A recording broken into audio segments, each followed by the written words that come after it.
The anniversary of 9/11 brings with it the question of how safe we really are. And is the U.S. capable of stopping another major terror attack like the one that brought down the Twin Towers? Joining us now for Insight, Georgetown professor and former Deputy Staff Director for the House Committee on Homeland Security, Nicholas Palarino.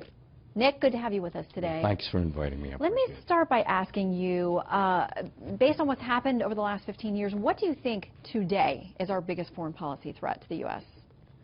Well, I think at this point it's lone wolves, and that emanates from the jihadist movements that are overseas. And there are so many. I mean, it's hard for us even to keep up with the different groups and the factions and the breakoffs and the new ones and what their names are and whether they're allied, whether they hate each other.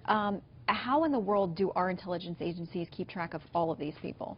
Well, it's a monumental task, and we have poured billions and billions of dollars into this, and we've tried to establish alliances with countries overseas to keep track of all of these different groups. But, you know, in response to your initial question about are we safer today than we were 15 years ago, you have to break that into two parts. First part is domestically and Homeland Security. And basically, as an academician, I give that a grade of B.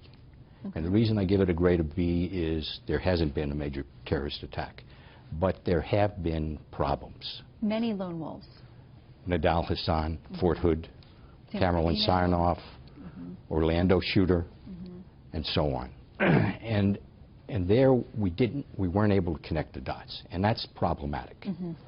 But then the other side of that is the international.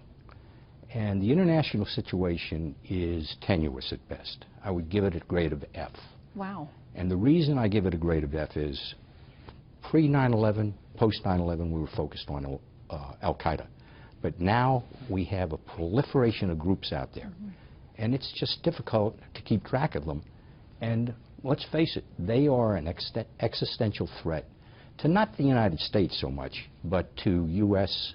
interests and our allies overseas. Yeah, and they've made no secret of the fact that many of them want to be truly an existential threat to Israel and to other interests overseas. And we've seen these plots that have been busted up in France, along with those that have been successful, Belgium and other areas. I mean, it seems like that's not going away anytime soon. That is a growing threat, not a diminishing one.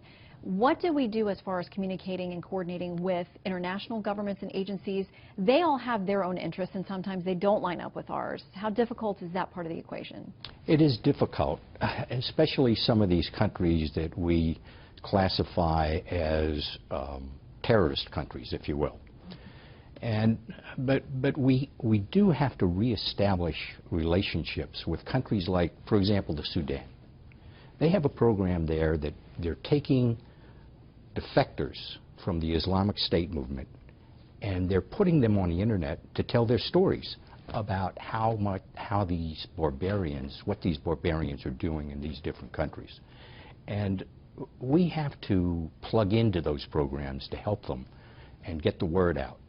It's a unique way of tackling the problems, and it seems very creative, and we do have to think outside of the box with all of these threats.